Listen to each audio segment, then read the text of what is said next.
অনেকেই বলেন বাংলাদেশ স্থিতিশীল হইতেছে না, কেন হইতেছে না? তার কারণ এক একজন এক এক রকম দেন, কিন্তু উত্তরটা খুবই সরল, জটিল কিছু না। আপনি এই ভূখণ্ডের ইতিহাস পর্যালোচনা করলে দেখবেন ইন্ডিয়া সব ধরনের সংঘাতের জন্য দায়ী বাংলাদেশে। এখন অনেকে কইবেন, দাদা আপনি কিছু হইলে ইন্ডিয়ারে ঠাইনা নেন, দরকার থাকুক বা না থাকুক। কথাটা শুনে দেখেন, যে জিনিসটা বাংলাদেশকে অশান্ত কইরা রাখছে, আসলে মূল ব্যাপার, একদম মূল ব্যাপার, সেটা হইতেছে বাংলাদেশকে ইন্ডিয়া কি দেখতে চায় আর বাংলাদেশ কি হয়ে উঠতে চায়।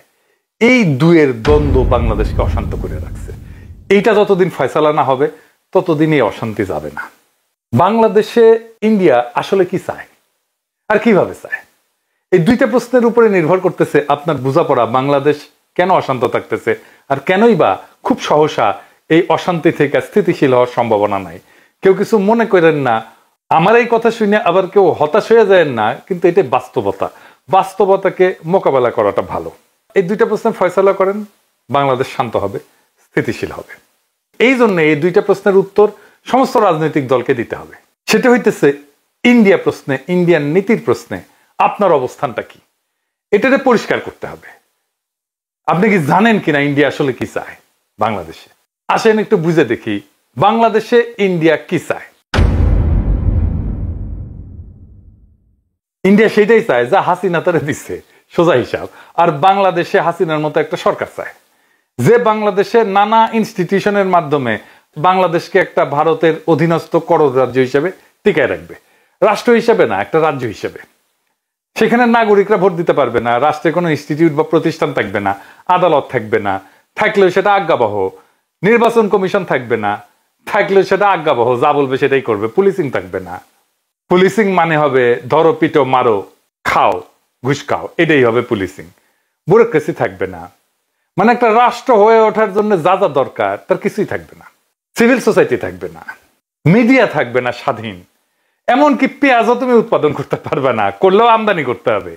তোমার দেশে ডাক্তারি বলে কিছু থাকবে না, তোমার রোগ হইলে চিকিৎসার জন্য ইন্ডিয়া যেতে হবে। আপনার দেশের জুই নারকেল তেল বিক্রি হবে না, যতই ভালো কোয়ালিটি হোক না কেন, প্যারাসুট চলবে। আপনার চাকরি হবে না বাংলাদেশে, এক্সিকিউটিভ আসবে ইন্ডিয়া থেকে। বিয়ার বাজার, ঈদের বাজার আপনি করতে যাবেন ইন্ডিয়ায়, ঈদ করবেন কিন্তু গরু কোরবানি দিতে পারবেন না।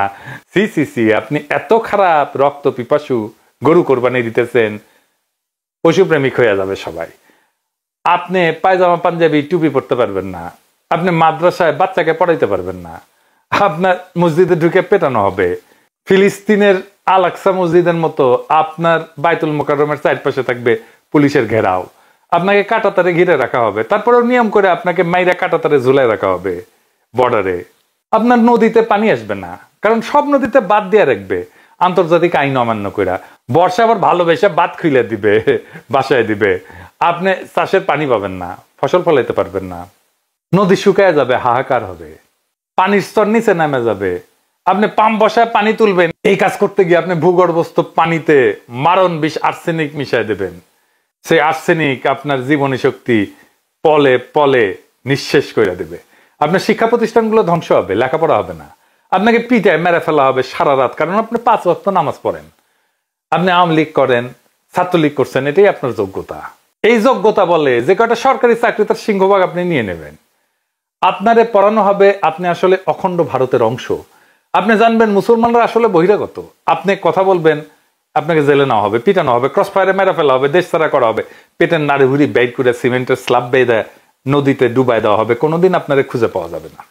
চলন্ত ট্রেনের নিচে ফেলে দেওয়া হবে হাত পা ব্যাগটা, নয়তো আয়নাঘরে বন্দি রাখা হবে বছরের পর বছর। এই আয়নাঘরের কোথাও না, আপনার ক্যান্টনমেন্টের মধ্যে। সবাই জানে, সব জেনারেল জানে, তারপরে ওইটা চলবে। কোনো কিছু বানায় বলা না, তাই না? সবকিছুই ঘটছে বাংলাদেশে।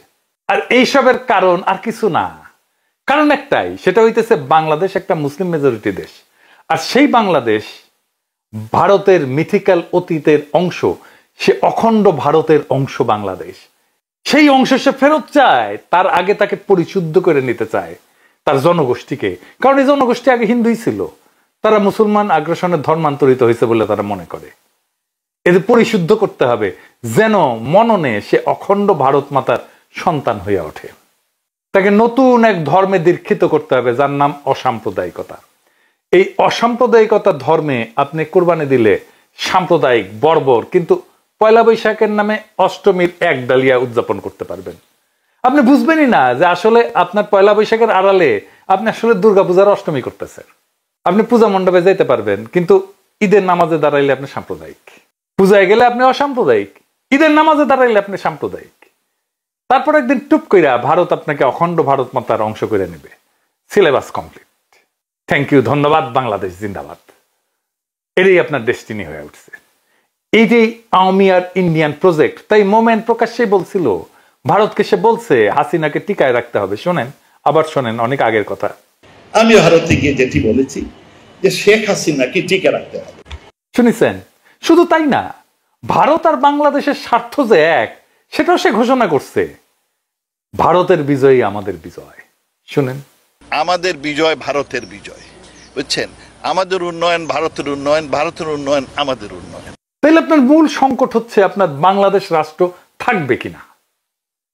এই যে ইন্ডিয়ার প্ল্যান, সে হায়দ্রাবাদ খাইছে, সে গোয়া খাইছে, সে জুনাগড় খাইছে, সে সিকিম খাইছে, সে কাশ্মীর খাইছে, একইভাবে বাংলাদেশকে খাইয়ে নেবে। সে তার অখণ্ড ভারতকে সম্পূর্ণ করবে, যেটা তার স্বপ্নে আছে, যেটা তার সংসদ ভবনে লাগাইছে, অখণ্ড ভারত। তাই বাংলাদেশের সার্বভৌমত্বের সংকট আপনার প্রধান সংকট।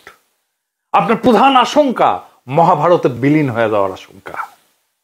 এই আশঙ্কাকে আমরা আসলে কিভাবে মোকাবেলা করব? এখন প্রথমত আমাদের দেশের ভিতর একটা শক্তিশালী জাতীয় ঐক্য লাগবে। সেই জাতীয় ঐক্যের সম্ভাবনাকে সবসময় ধ্বংস করে দেয় ইন্ডিয়ানরা।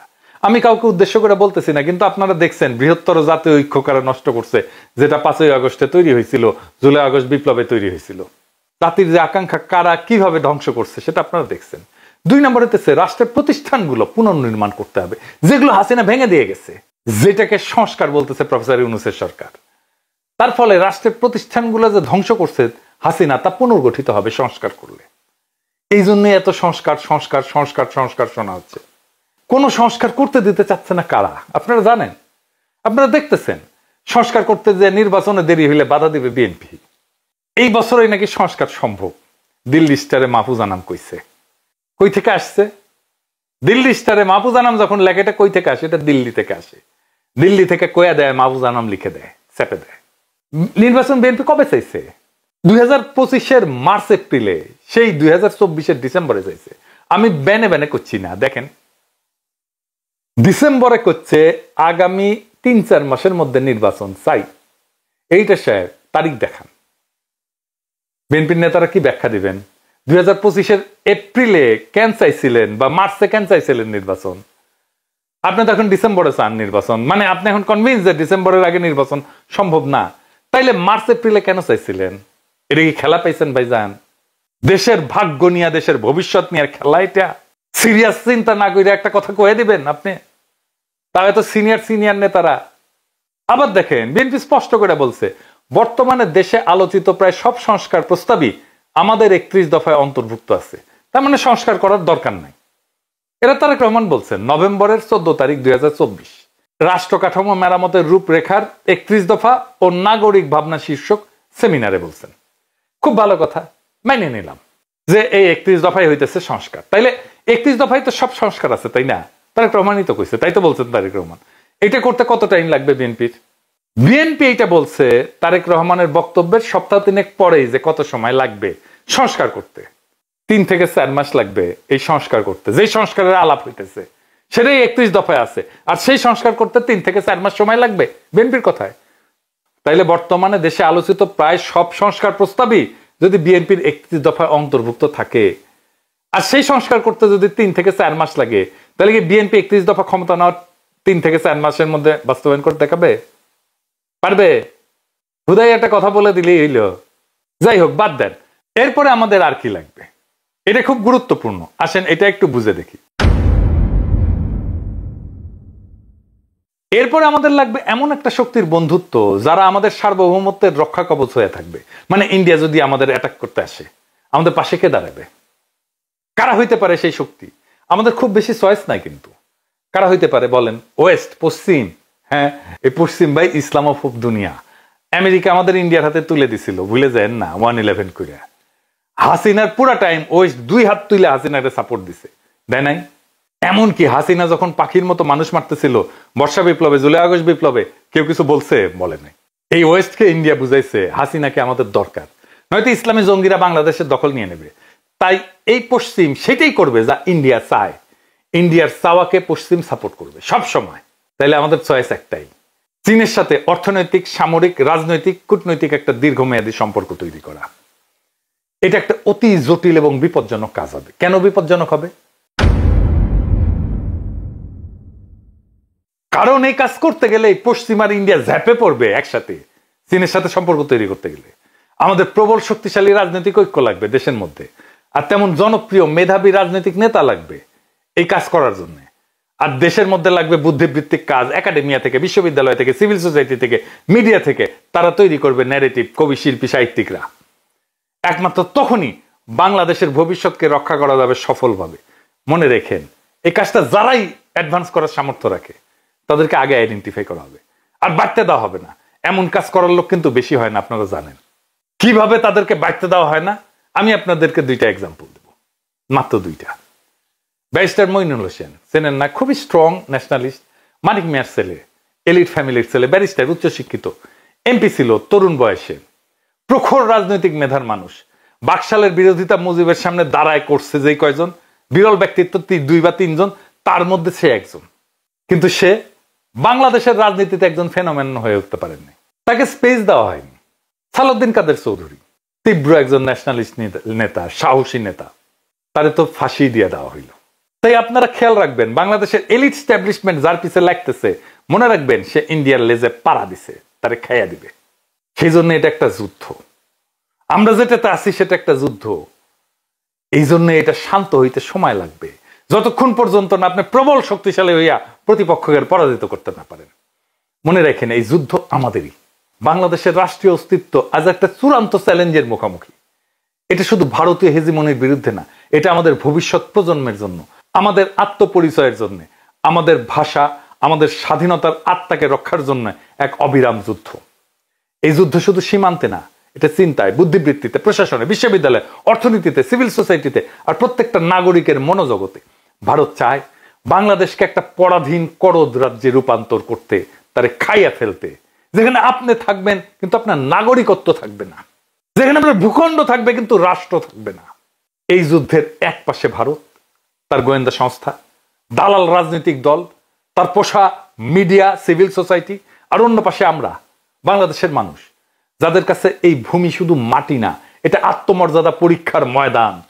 ভারতের বিরুদ্ধে এই লড়াই কোনো সামান্য কূটনৈতিক সমস্যা না, এটা একটা মহাকাব্যিক সংগ্রাম, যেখানে জয় পরাজয় শুধু রাষ্ট্রের ব্যাপার না, এটা আত্মারও ব্যাপার।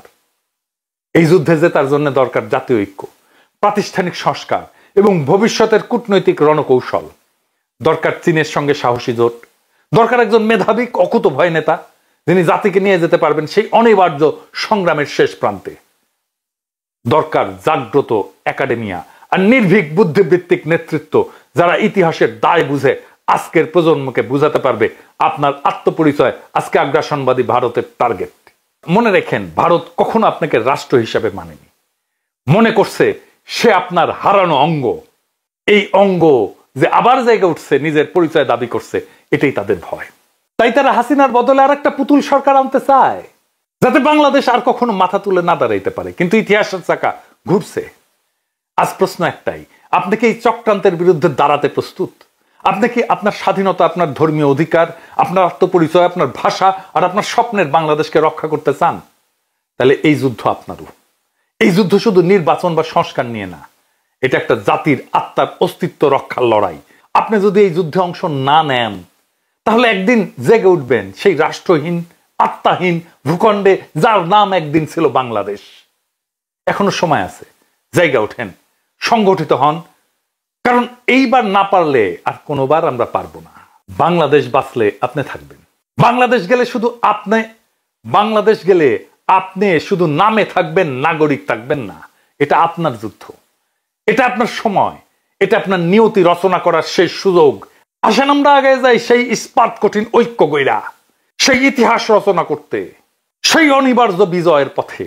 ইতিহাস অপেক্ষা করতেছে। ইনকিলাব, জিন্দাবাদ।